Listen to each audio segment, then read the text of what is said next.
Dosamu sudah saya ampuni, beres.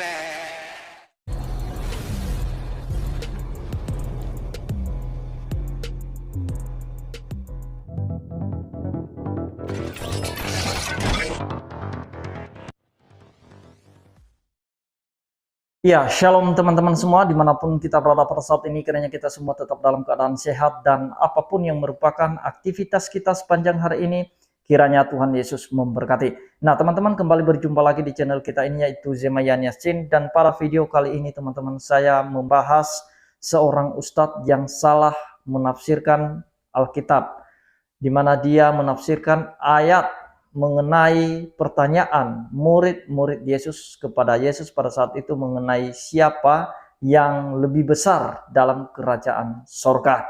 Nah teman-teman, oleh karena itu sebelum kita menjawabnya, sebelum kita menjelaskannya, mari kita simak videonya yang berikut ini.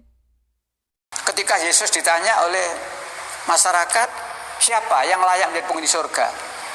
Yesus memanggil anak kecil. Lalu Yesus berkata, kamu harus menjadi seperti anak-anak ini. Apa maksudnya? Anak-anak itu suci. Bagaimana hadis Rasulullah? Kullu mauludin yuladul fitrah. Setiap bayi yang dilahirkan fitrah, suci, tidak berdosa. Orang dewasa yang punya dosa harus menjadi seperti anak. Artinya apa? Tobat. Dengan tobat itu maka dosanya diampuni, kembali seperti anak itu, ya. Jadi sebenarnya sama, ya. Persyaratan-persyaratannya itu sama sebenarnya. Hanya saja mereka itu sudah terlanjur percaya karo keterangannya pendeta di, ya. Mereka kalau tobat, iya, pengakuan dosa. Jadi sebelum peribadatan dimulai biasanya ada maju, Bapak, kami punya banyak dosa, Bapak, ampuni dosa saya. Terus, ya, dosamu sudah saya ampuni, beres. Nah itu dia videonya teman-teman dari seorang ustadz, di mana dia berkata, ustadz ini berkata, ada dulu masyarakat yang bertanya kepada Yesus. Bertanya kepada Yesus, siapa yang layak menjadi penghuni sorga? Kata ustadz ini, siapa yang layak menjadi penghuni sorga? Nah, lalu Yesus mengambil seorang anak kecil katanya, dan dia berkata, kamu harus menjadi seperti anak kecil ini baru masuk sorga. Nah, teman-teman, dari pertanyaan yang dibentuk atau yang dibuat oleh ustadz ini tadi, itu sudah salah, tidak sesuai dengan pertanyaan murid-murid Yesus pada saat itu. Nah teman-teman, mari kita cek faktanya, kebenarannya seperti apakah pertanyaan murid-murid Yesus pada saat itu. Dari Matius 18 ayat 1 sampai 5. Nah ini 5 ayat saja teman-teman perikopnya. Dan judul perikopnya, siapa yang terbesar dalam kerajaan sorga?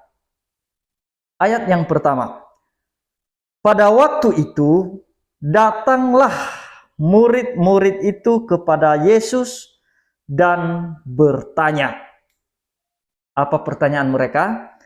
Siapakah yang terbesar dalam kerajaan sorga?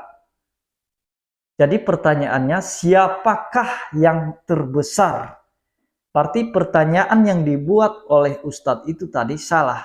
Dia berkata tadi bahwa siapa yang layak menghuni surga. Nah, sedangkan yang dibicarakan oleh murid di sini, yang ditanyakan oleh murid di sini, siapa yang terbesar? Nah, artinya sudah masuk dalam kerajaan surga semua, tapi yang ditanyakan bukan masalah masuk surganya, tetapi yang terbesar dalam kerajaan itu. Itu yang mereka tanyakan. Nah, jadi itu kita harus luruskan dulu pertanyaan itu ya, dari ustadz itu pertanyaan yang salah. Nah, lalu ayat kedua. Maka Yesus memanggil seorang anak kecil dan menempatkannya di tengah-tengah mereka. Dia menempatkan anak kecil itu di tengah-tengah para muridnya. Ayat yang ketiga. Lalu berkata, Aku berkata kepadamu, sesungguhnya jika kamu tidak bertobat dan menjadi seperti anak kecil ini, kamu tidak akan masuk ke dalam kerajaan sorga. Nah, jadi ini pernyataan Yesus ada dua. Ada dua yang dia di mana pertanyaan itu memberikan jawaban kepada murid-muridnya. Yang pertama di sini bertobat. Itu yang pertama, bertobat. Dan yang kedua, harus menjadi seperti anak kecil ini. Nah, teman-teman, dari ayat yang ketiga itu, bertobat dan menjadi seperti anak kecil, itu apa artinya? Nah, jadi tidak cukup harus menjadi seperti anak yang kecil ya. Karena anak kecil aja itu belum tentu sudah bertobat, sudah percaya, sudah beriman. Makanya ada dua yang dikaitkan oleh Yesus di sini, bertobat dan menjadi seperti anak yang kecil. Nah, yang pertama bertobat, baik itu bertobat menjadi percaya kepada Yesus, beriman kepada Yesus, beriman kepada Allah. Nah, yang kedua itu bertobat secara perbuatan. Nah, karena ada dua jenis pertobatan ini. Pertobatan yang pertama dari yang tidak percaya menjadi percaya. Dan yang kedua itu pertobatan secara perbuatan. Di mana semua perbuatan lama kita, semua cara hidup kita yang lama, kita harus tinggalkan. Kita harus tinggalkan, artinya bertobat dari perbuatan yang sia-sia. Nah, dan kemudian Yesus menyambungkan lagi, harus menjadi seperti anak yang kecil. Nah, bagaimana sikap anak yang kecil itu? Apa sih sifat-sifat atau sikap dari anak kecil yang perlu diteladani oleh orang dewasa? Anak kecil itu mau diajar. Anak kecil itu mau diajar, artinya rendah hati. Tidak sok tahu, tidak sok pintar. Nah, tidak sok hebat, tidak sok jago. Nah, itu dia sikap anak kecil. Nah, kalau orang tuanya misalnya mengajarkan dia bagaimana dia harus menghafal abjad, bagaimana dia harus mengeja kata. Nah, bagaimana dia harus bisa membaca, bisa menulis. Nah, dia mau. Itu anak kecil mau. Dia tidak pernah berkata, aku sudah bisa, nggak perlu saya diajarin lagi. Nah, anak kecil tidak seperti itu.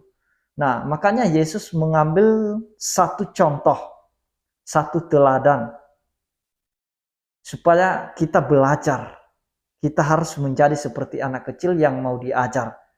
Nah, ini sekalian sebenarnya perkataan Yesus menyinggung ahli-ahli Taurat, yang memang ahli Taurat itu tidak rendah hati, sok hebat dalam memahami Taurat, sok hebat dalam mengetahui segala firman. Ahli Taurat itu kalau di dalam bait Allah, mereka paling duduk di depan. Nggak mau duduk di belakang. Kalau mereka berdoa, mereka suka berdoa di persimpangan jalan. Biar orang tahu bahwa mereka itu rohani. Mereka itu adalah orang-orang alim. Nah, tidak seperti itu. Harus rendah hati, mau diajar seperti anak kecil.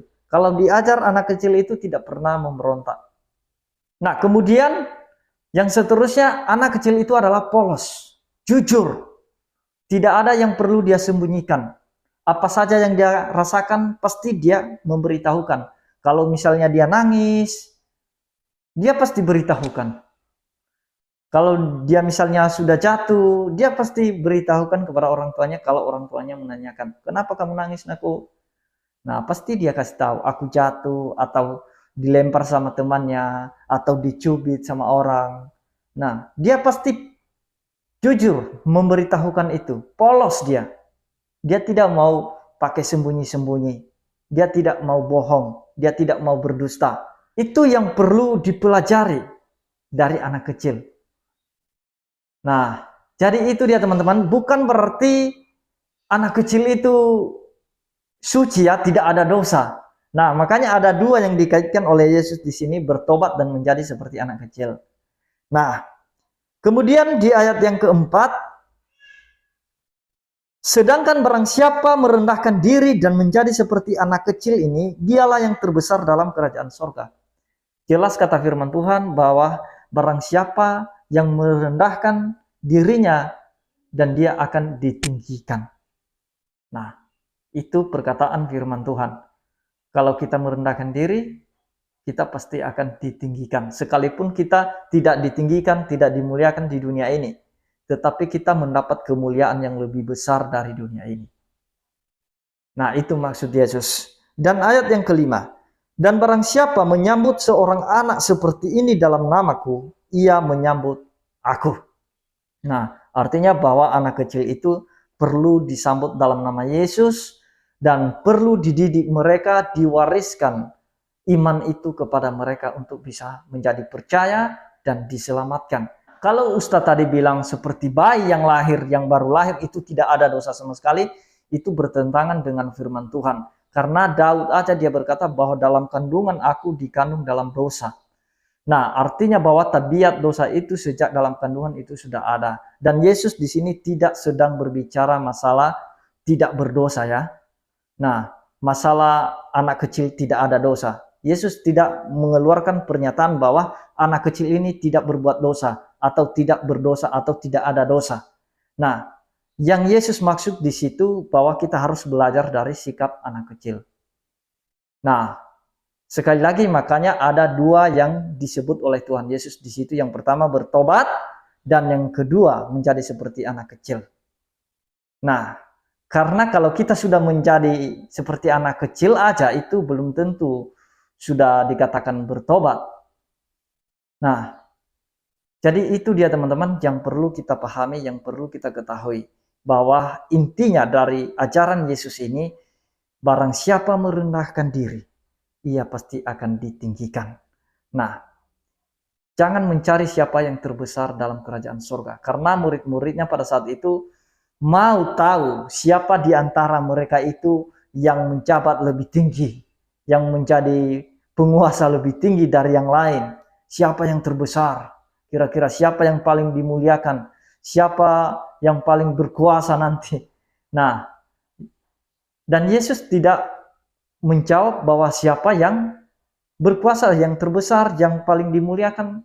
Yesus tidak pernah berkata begitu. Tetapi dia hanya berkata, kalau kamu bertobat dan menjadi seperti anak kecil, kamu pasti akan masuk ke dalam kerajaan Allah.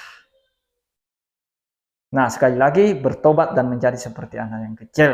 Rendah hati, mau belajar firman Tuhan, jangan sok rohani, jangan sok pintar, jangan sok hebat, sok tahu semua, sehingga tidak mau belajar. Nah, bahkan jangankan nggak mau belajar, bahkan suka memberontak kepada Tuhan, merasa hebat, tidak mau mengandalkan Tuhan lagi, tidak mau merendahkan hati. Nah, jadi itu dia teman-teman, kiranya Tuhan Yesus memberkati kita semua. Shalom.